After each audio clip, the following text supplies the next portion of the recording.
Now on to children from 3 Devon schools use their own maps, models and pictures to tell the story of the shipwrecked St. Peter the Great in Now and Then.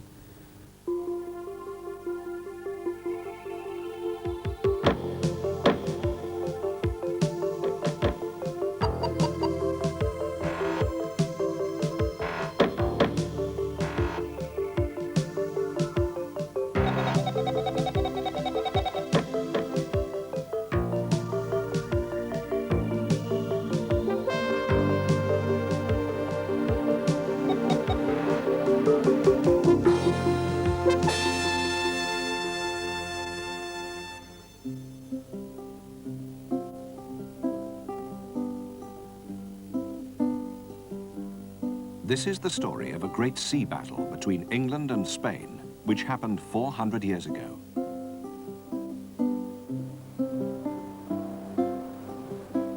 The battle took place out there in the English Channel.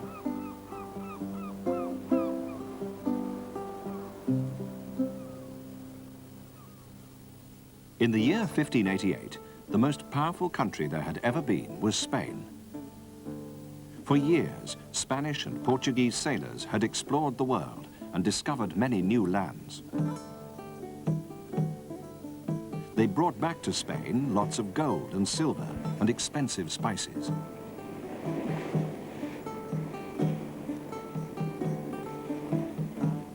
The English were jealous of the Spaniards, and frequently they attacked the Spanish ships and seized their treasure.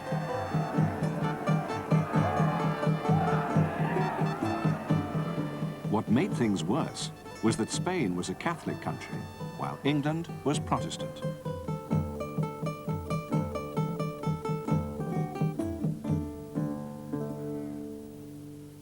This is Buckland Abbey in Devon. Once upon a time it was a Catholic monastery, but when England became a Protestant country, it was turned into a private house. In the year 1588, it was the home of Sir Francis Drake, one of the English seamen who fought against Spain. Children from 2 local schools have been acting out the story of the Armada in some of the rooms of the house. This is Philip II, the King of Spain. He is the most powerful man in the whole world. He is a man with a great decision to make. As usual, his councillors are full of advice. The big question is this: should Spain invade England or not? Well? Sire, the English continue to attack our ships and steal our treasure. They have murdered the Catholic Queen of Scotland. They must be punished. After much thought, King Philip decides to send an invasion force against England. How many ships will we need? Hundreds. How many men? He calls a council of war and orders ships from all corners of his empire to gather here at Lisbon. This then is the Spanish Armada, which will sail up the English Channel to meet up with the Duke of Parma. What happens then? They will try to get to England to attack. In the Spanish Netherlands, the country we now call Holland, the Duke of Parma has collected a huge army. While the Armada keeps the English Navy well away, the army will be transported in barges across the Channel to Kent. As the English only have a small army, the Duke of Parma will then march unopposed to London. Once again, England will become a Catholic country, and the Protestant Queen Elizabeth will be imprisoned in the Tower of London.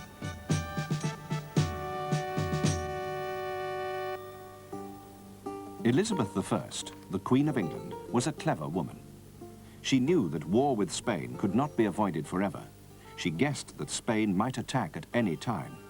She, too, took advice from her councillors. Well, my lords? Madam, your forts must be strengthened and re-equipped. The local militia must be called up and training begun. Your ships must be brought Together and repaired with all haste. Your Majesty, I recommend that a series of beacons are placed on the high points all along the south coast. And when the enemy are first sighted, the beacons shall be lit, so that the earliest possible warning is given of their approach. This is Father's job. Will he cook fish for your supper and build bombs? Well, Kenny, I don't think the Spanish will ever come. They'll come, all right. And we must be ready to light the beacon. They say there's one Spanish ship that's loaded full of rope. Full of rope? Why is that? To hang every Englishman that won't become a Catholic.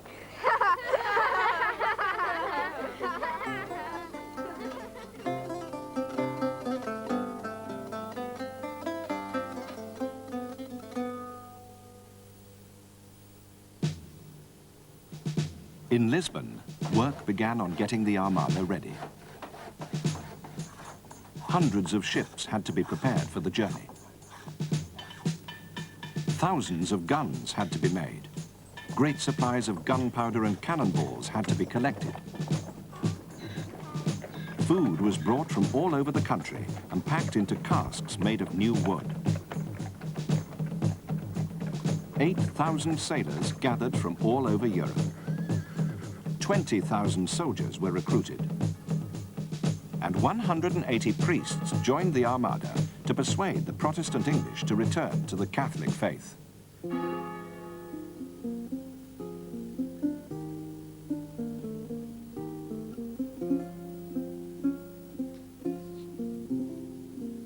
The man appointed to be in charge of the Armada was the Duke of Medina Sidonia. He wrote a letter to King Philip asking to be excused from the job. Sire, my health is poor. I am always seasick. I have lots of debts and can't spare any of my own money. I have no experience of the sea or war. Therefore, I shan't know if I'm getting good advice or bad. There are much better men for this job than I. King Philip replied, If you fail, you fail. In the meantime, God will help you to do your best. In May 1588, the Armada was all ready to sail. First came the great Portuguese galleons. Then came the galleasses from Naples in Italy. These ships were powered by sails and oars pulled by hundreds of slaves. Then came armed merchant ships and a hospital ship, the St. Peter the Great. In all, 130 ships sailed down the River Tagus and out into the Atlantic Ocean.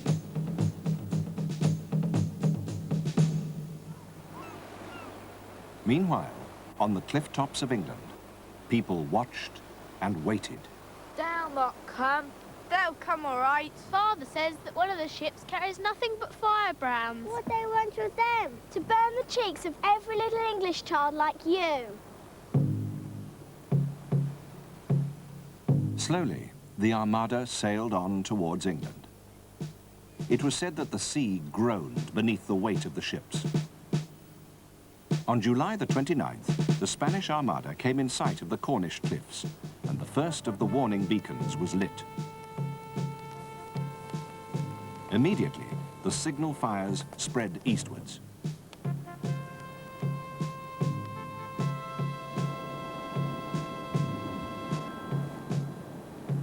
I think they'll never come. Look over there! I can't see anything. On the hill, stupid! They fired their beacons! The Armada.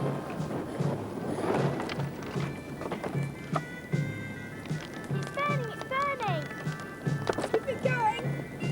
Don't let it go out. Each blazing beacon was the signal for the next fire in the chain to be lit. Have they seen it? Have they seen it? Yes, they've seen it, look! Look. Another one's gone up. Oh, yes! That will be pleased. The news that the Armada was coming spread quickly across the country. One by one, the signal beacons burst into flames. The news spread faster than a horseman could ride. London knew by morning, and so did Nottingham, York and Durham. In towns and villages along the south coast, men gathered and armed themselves. The Spaniards were coming. As they sailed up the channel, the Spanish captains argued about whether or not they should attack the English navy in Plymouth. If we attack now, we can destroy the English ships while they're trapped by the tide. If we can destroy the English fleet, nothing can stop us. This opportunity will not happen again. We must act. Gentlemen, We must act. the King's orders are clear. Nothing must distract us. We must sail on up the English Channel and meet up with the Duke of Parma's army.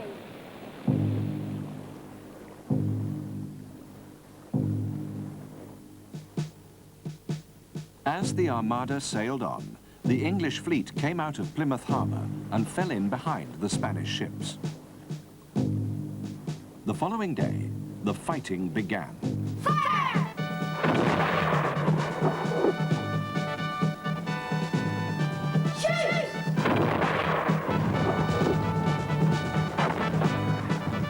And so the battle continued up the channel, past the Isle of Wight.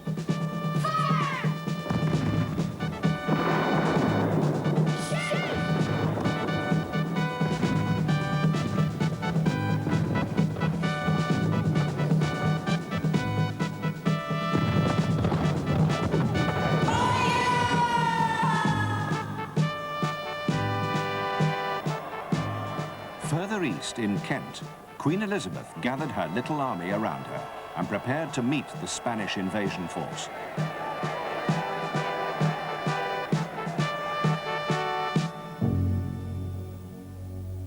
On Saturday, the 6th of August, the Armada anchored off the French coast near Calais. They were now just a few miles from the Duke of Parma at Dunkirk and his great army. Medina Sidonia was anxious for news of the Duke of Parma. Early on Sunday morning, his messengers returned. Well, gentlemen, the Duke of Parma sends his apologies, but his army isn't ready. He's hardly enough barges for his men. And there is worse news. The water around Dunkirk is too shallow for our ships. If he sets out in barges, he'll be attacked by the rebel Dutchmen. Before they can reach the protection of our fleet, the army will be destroyed. Less than a mile away, the English captains plot further problems for the Spanish admiral. They are like sitting ducks. The wind blows most to them. We must get 8 old merchant ships and fill them up with brushwood, Straw and plenty of pitch. Load their cannons with double charges of gunpowder. And when the tide turns to midnight, we set them alight and cut them adrift, and let the flames do the rest. Fire ships. The Spaniards were expecting them and tried to tow them away from their fleet, but 6 managed to break through. The cannons on the fire ships grew so hot that they went off by themselves. The Spaniards were afraid the ships were loaded with gunpowder, which would cause an even bigger explosion. In the panic to escape, the Spanish ships slipped their anchors and raised their sails. The wind blew them east, past the Netherlands and the Duke of Parma's army. There was little chance now of the meeting ever being made. On they sailed as the sun rose. The battle reached its final stages in the North Sea. Both sides were now short of ammunition and could fight no longer. While the English fleet returned to port, the Armada had to find its way home round the north of Scotland and past the west coast of Ireland.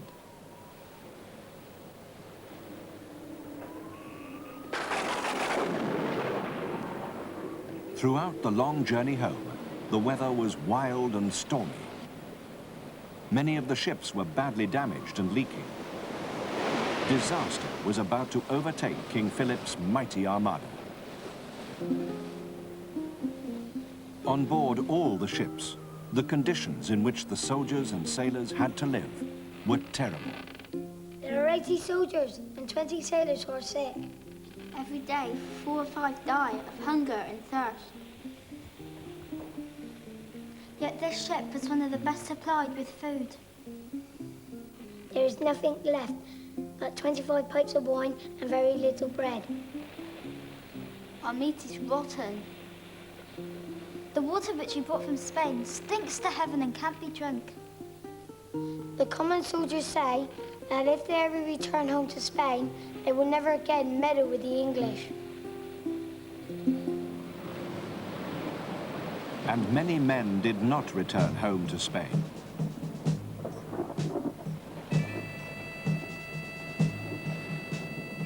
Of the 130 ships which set out from Lisbon, more than 60 were lost. Many of them were wrecked on the coasts of Scotland and Ireland. Thousands of soldiers and sailors were drowned. Some were washed up alive, only to have their brains knocked out by the local inhabitants. Others were caught by the English authorities, put in prison, and hanged.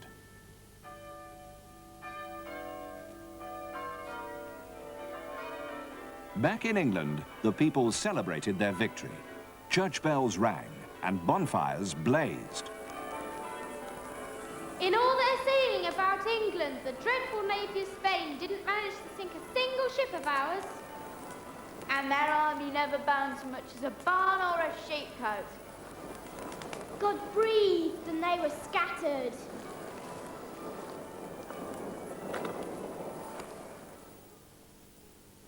King Philip was quite calm when he heard the news of the defeat of the Armada. He did not blame the Duke of Medina Sidonia, but thanked him for his help. Thank you. You did your best. King Philip never gave up his plan of invading England, but he was never again able to assemble so great an armada. To celebrate her victory, Queen Elizabeth had a new portrait painted. In one corner, it showed her own gallant ships sailing before the wind. In the other, the destruction of the Armada. In October 1588, the Spanish hospital ship, the St. Peter the Great, was wrecked not far from Bolt Tail in South Devon. She had survived the journey round Scotland and Ireland, but was too damaged and waterlogged to reach home.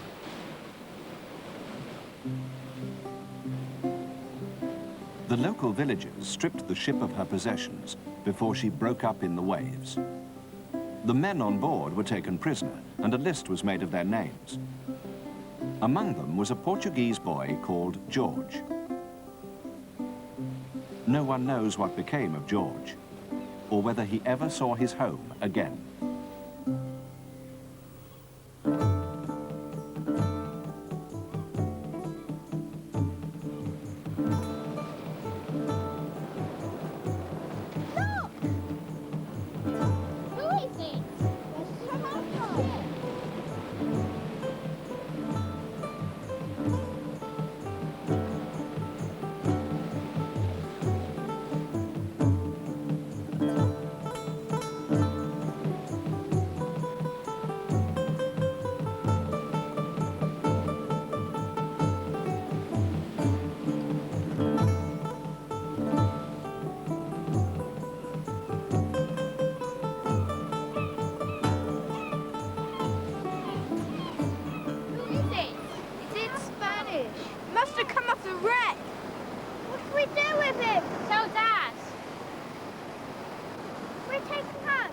Don't be silly, you wouldn't understand us.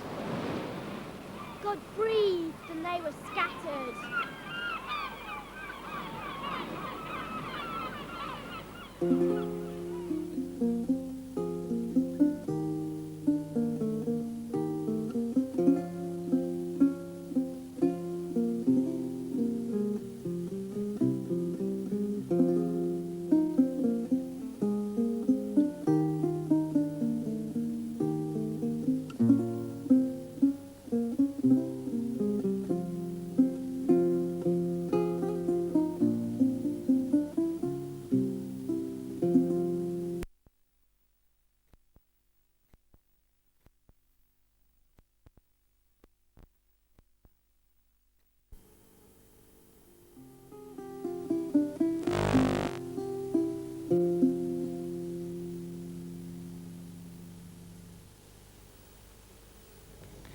Teachers using the series now and then may like to know that all the worksheets for the spring and summer's teachers' notes may be copied. There's no copyright restriction on this material. Open air, like...